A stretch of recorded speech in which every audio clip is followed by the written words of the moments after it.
worst astronaut deaths ever. What the fuck?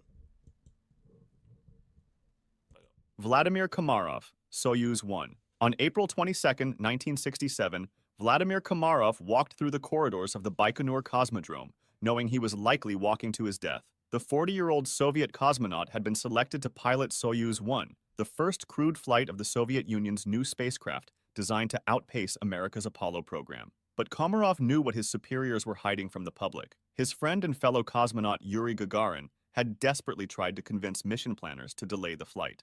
Over 200 technical problems had been identified in the Soyuz spacecraft during pre-flight testing, including critical failures in the parachute system, unstable attitude control, and faulty heat shield bonding. Soviet engineers had submitted report after report documenting these dangerous defects, but political pressure from the Kremlin overruled safety concerns. The mission was scheduled to coincide with Lenin's birthday and the May Day parade, giving Communist Party leaders a propaganda victory they desperately needed. Komarov understood the impossible situation. If he refused to fly, his backup pilot, Yuri Gagarin, the first human in space and a Soviet hero, would take his place. Komarov couldn't let his friend die in a spacecraft he knew was defective. At 3:35 a.m. Moscow time on April 23rd, Soyuz 1 lifted off from Baikonur into the pre-dawn darkness. The problems began almost immediately. One of the spacecraft's two solar Man, hell no, nigga. If I know that this hoe defective and this hoe not gonna blow, nigga, I'm not going in that hoe. And my homie not going either. I'm in hoe, so you tell me you know this shit not gonna go, and you still want me in that. Man, fuck you. panels failed to deploy properly, cutting power generation in half and making it impossible to properly orient the craft toward the sun. Without adequate solar panel positioning, the spacecraft's batteries began draining rapidly. The ion sensors that controlled the craft's attitude became unreliable, causing Soyuz 1 to tumble uncontrollably through space. Komarov fought to stabilize his ship manually, using precious fuel reserves to fire the attitude control thrusters. Ground control monitored the mounting problems with growing alarm. The planned rendezvous with Soyuz 2, which was supposed to launch the next day with 3 cosmonauts aboard, was immediately canceled. After 18 increasingly desperate orbits, Mission Control ordered Komarov to attempt an emergency re-entry over the Soviet Union. As Soyuz 1 began its descent on April 24th, Komarov manually oriented his spacecraft for re-entry, knowing his life depended on systems that had already proven unreliable. The descent through the upper atmosphere proceeded normally at first, with the heat shield protecting the crew compartment as designed. But as the spacecraft slowed to subsonic speeds at an altitude of 23,000 feet, the main parachute container failed to open properly due to a design flaw that engineers had identified months earlier. The parachute became tangled within its container, providing virtually no drag to slow the spacecraft's descent. Komarov deployed the backup parachute system, but it immediately became twisted with the partially deployed main chute and the drogue parachute, creating a tangled mess that was completely ineffective. Soviet listening posts on the ground recorded Komarov's final transmissions as he plummeted toward Earth at over 250 miles per hour. He cursed the engineers and officials who had forced him to fly in a defective spacecraft, knowing he had less than a minute to live. At 7:24 a.m., Soyuz 1 struck the ground near Orenburg with tremendous force, creating a crater and instantly igniting the spacecraft's remaining fuel. The impact was so violent that the spherical descent module was completely flattened into a disk barely a meter high. Komarov's body was burned beyond recognition, fused to the twisted metal of his spacecraft. It took recovery teams hours to separate his remains I'm about to say, ain't nobody surviving now. from the wreckage. His death forced a complete overhaul of the Soviet space program, delaying crewed flights for 18 months while engineers redesigned the parachute system and addressed hundreds of other safety issues that Bro, how you gon' how I depl- how I'm gon' how you gonna make it so my shit deploy and it get tangled and y'all knew this and y'all still let me go? Bro, it's cause bro, they kept trying to beat America and all the other places to space. Like, bro, slow down, take the time, bro, so people don't fucking die. Like, holy shit, bro. Like because they rushed it. This man and whoever was riding with him died, bro. All for that, all for nothing. Not nothing, but they realized that they had to do the parachute. But bro, you telling me I deploy my first one? Y'all knew was fucked up, so y'all had a backup one. I deploy my backup one. My backup one to get tangled into the first one. You bitch ass niggas. I'm in the hole. You bitch ass niggas. Y'all fucking hold me. Y'all hold me. political pressure had forced them to ignore. Soyuz 11 crew. On June 6, 1971, Soviet cosmonauts Georgy Dobrovolsky, Vladislav Volkov, and Viktor Patsayev launched aboard Soyuz 11 Niggas always call Vlad, bro. from Baikonur Cosmodrome, beginning what appeared to be a routine mission to dock with Salyut 1, the world's first operational space station. The three men were experienced spaceflight veterans, with Dobrovolsky serving as commander, Volkov as flight engineer, and Patsayev as research engineer. Their mission was to spend 3 weeks aboard the space station conducting scientific experiments and proving that humans could live and work in space for extended periods. The launch proceeded flawlessly, and 24 hours later, Soyuz 11 successfully docked with Salyut 1, making the crew the first humans to occupy a space station. For the next 22 days, the cosmonauts conducted a wide variety of experiments, including astronomical observations, materials processing, biological research, and Earth photography. They established new endurance records for spaceflight duration and proved that humans could adapt to long-term weightlessness. Their daily communications with ground control were upbeat and professional, with no indication of any problems aboard the station. The crew exceeded all their planned objectives and even requested additional experiments to fill their remaining time. On June 29th, after completing their highly successful mission, the crew sealed the hatches between Salyut 1 and their Soyuz 11 spacecraft and prepared for the journey home. The undocking sequence proceeded normally at 21:28 Moscow time, with the spacecraft separating cleanly from the space station. 40 minutes later, the crew fired their service module engine for the deorbit burn,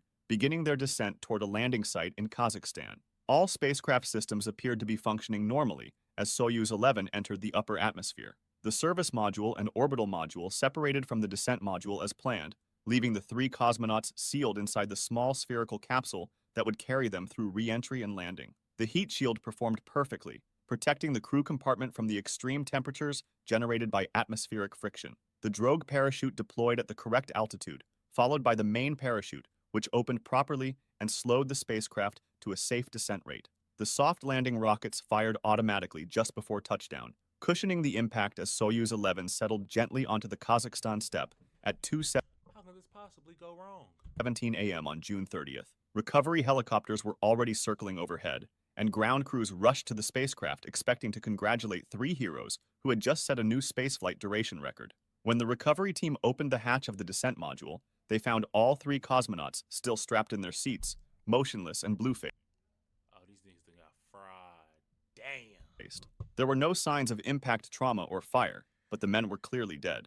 Medical examination revealed that the crew had suffocated when a pressure equalization valve had opened prematurely during the descent sequence, allowing the cabin atmosphere to vent into the vacuum of space. The valve was designed to equalize cabin pressure with the outside atmosphere just before landing, but it had malfunctioned and opened while the spacecraft was still above the car. That's crazy. That means these niggas was still while they were in literally flying through space, they was breathing in space. They was breathing in the galaxy, dying. That's crazy. Online at an altitude of 550,000 feet. The cabin depressurized in just 112 seconds, causing rapid decompression that the unprotected crew could not survive. Investigation revealed that the valve had been damaged during the separation sequence when explosive bolts fired to jettison the orbital and service modules. A bolt or piece of debris had damaged the valve mechanism, causing it to open at the wrong time. The crew had likely lost consciousness within 15 to 20 seconds of decompression beginning and died within a minute from hypoxia. The tragedy led to major changes in Soviet spacecraft Y'all, my Clippers fucking lost. design, Home, they lost. Sorry, I hate being a Clippers fan, bro. including reinforced pressure valves and the requirement that crews wear pressure suits during all launch and re-entry operations, a practice that continues today. Challenger disaster, STS-51L. On the morning of January 28, 1986, Space Shuttle Challenger sat on Launch Pad 39B at Kennedy Space Center, ready for its 10th mission into space. The crew of 7 included Commander Francis Dick Scobie, pilot Michael Smith, mission specialists Judith Resnick, Ellison Onizuka, and Ronald McNair, payload specialist Gregory Jarvis, and Krista McAuliffe, a high school teacher from New Hampshire, who had been selected as the first participant in NASA's Teacher in Space program. The launch I was about to say, why the fuck is a teacher in there? That's like Project Hail Mary. Project Hail Mary, they had motherfucking science teacher. Motherfucker, they ended up sending his ass into space, bruh.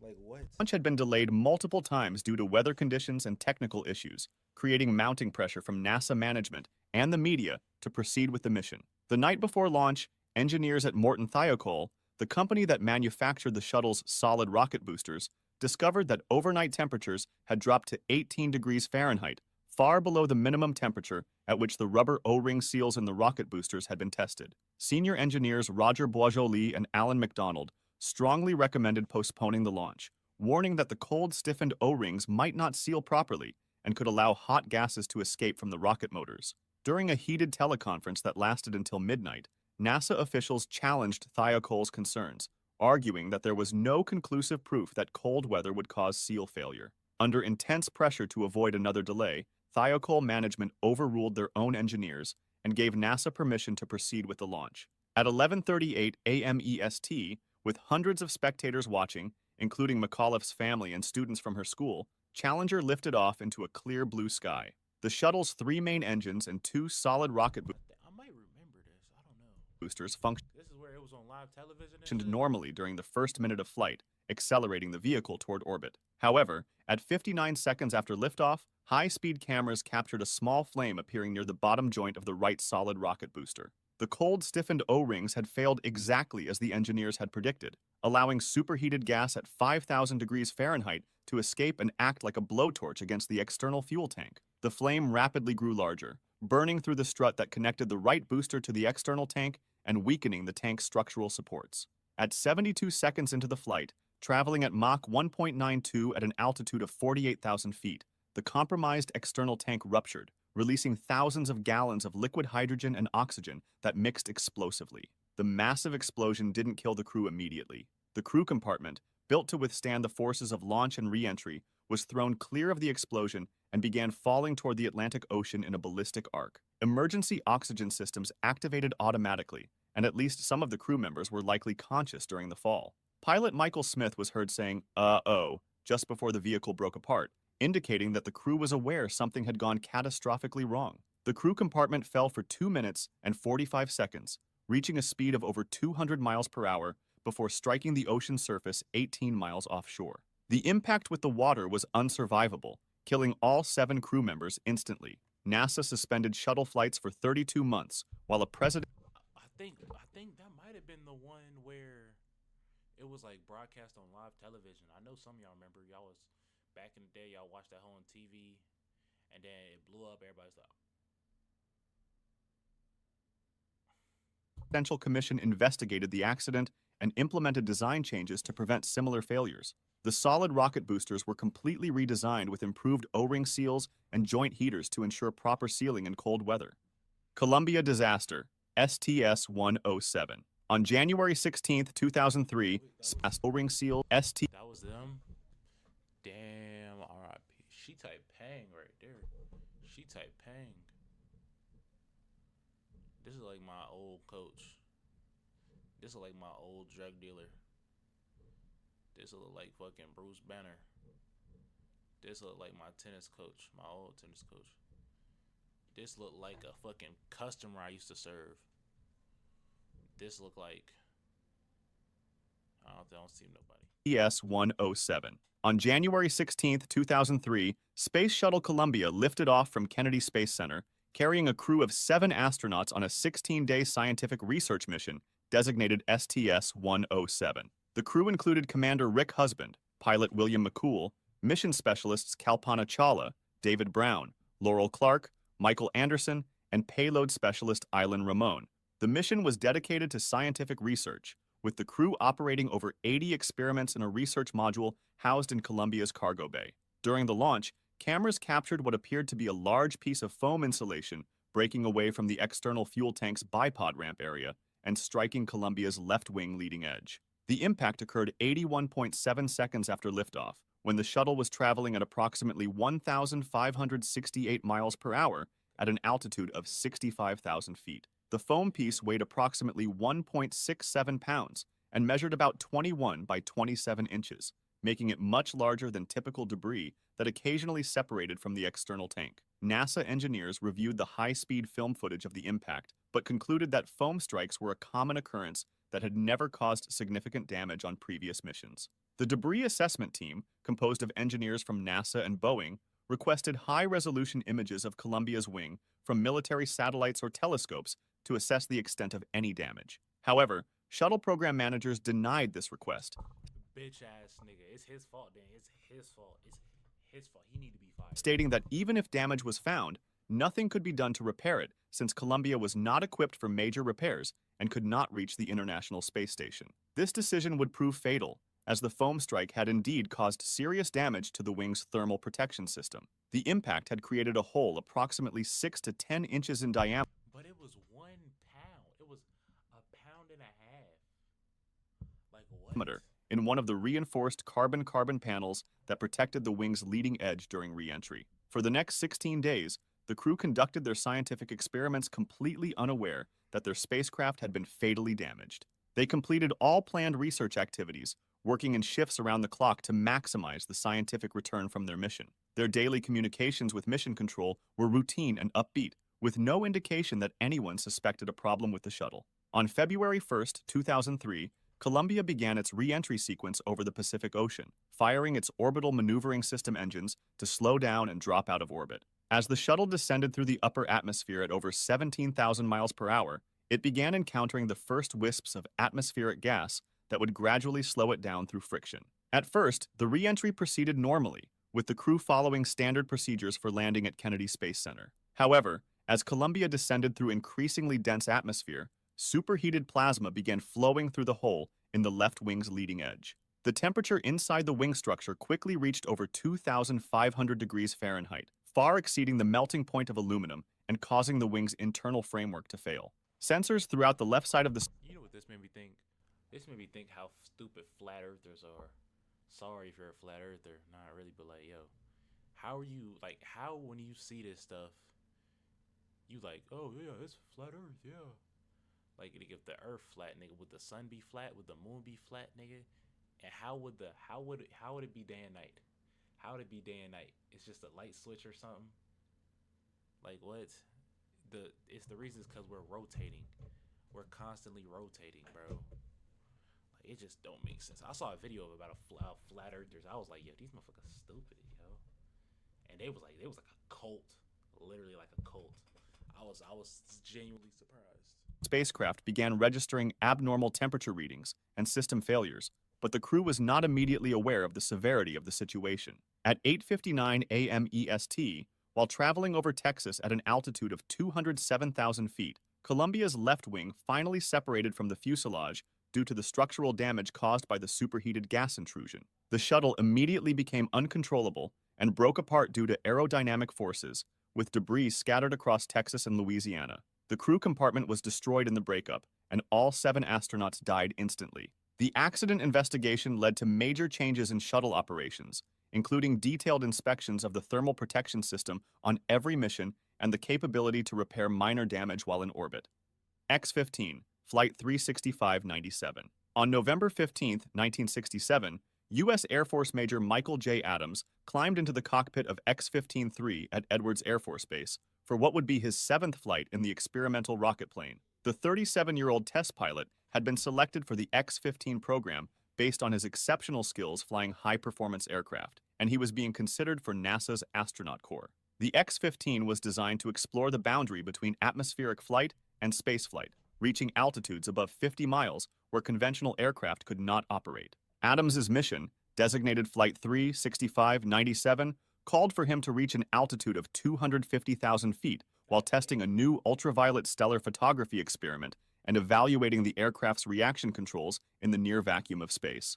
The flight plan seemed routine by X-15 standards, but several factors would combine to create a deadly situation. At 10:30 a.m., Adams' X-15 was released from the wing of a modified B-52 bomber at 45,000 feet over the Mojave Desert. He immediately ignited the XLR-99 rocket engine, which produced 57,000 pounds of thrust and accelerated the aircraft to over 3,800 miles per hour. As the X-15 climbed steeply through the atmosphere, Adams reported normal engine performance and aircraft handling. The rocket plane reached its planned altitude of 266,000 feet, officially entering space and making Adams the first person to die during a spaceflight. However, during the high-altitude portion of the flight, something went wrong with the aircraft's attitude control system. The X-15 began an inadvertent yaw motion that Adams initially didn't recognize because the thin atmosphere at that altitude provided almost no aerodynamic feedback. The spacecraft's reaction control system, designed to provide control in space,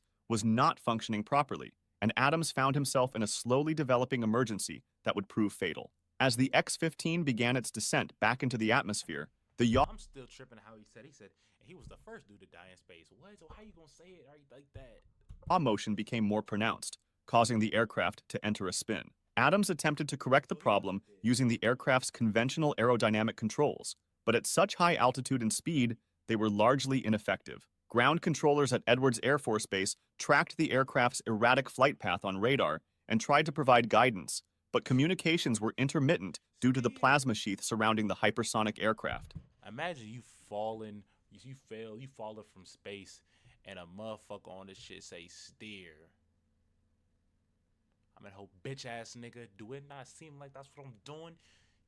What do you think I'm doing? As the X-15 descended through 200,000 feet, it began encountering thicker atmosphere, which should have allowed Adams to regain control using conventional flight controls. However, the aircraft's angle of attack had become so extreme that it was essentially flying sideways through the air at over 3,000 miles per hour. The aerodynamic forces on the aircraft were enormous and increasing rapidly as it entered denser air. At approximately 65,000 feet altitude, while traveling at Mach 3.5, the X-15 encountered G-forces that exceeded the structural limits of both the aircraft and the human body. The aircraft began to break apart under the extreme aerodynamic loads, with pieces separating from the main fuselage. Adams, Damn. subjected to forces exceeding 15 Gs, likely lost consciousness before the aircraft's final breakup. The main wreckage of X-15-3 impacted the ground near Johannesburg, California, creating a crater several feet deep. Adams's body was found still strapped in his ejection seat, but the seat had never been activated. Investigation revealed that the aircraft's adaptive flight control system had malfunctioned during the high-altitude portion of the flight, initiating the yaw motion that Adams was unable to correct. The tragedy led to improvements in pilot training for high-altitude flight and better backup control systems for spacecraft operating at the edge of the atmosphere. Adams was posthumously awarded astronaut wings for his flight, becoming the first person to earn them by dying in space. If you enjoyed this video, subscribe for similar ones and feel free to drop suggestions for the next video. I ain't gonna lie, this is a crazy video. This is a crazy video that we will probably watch later.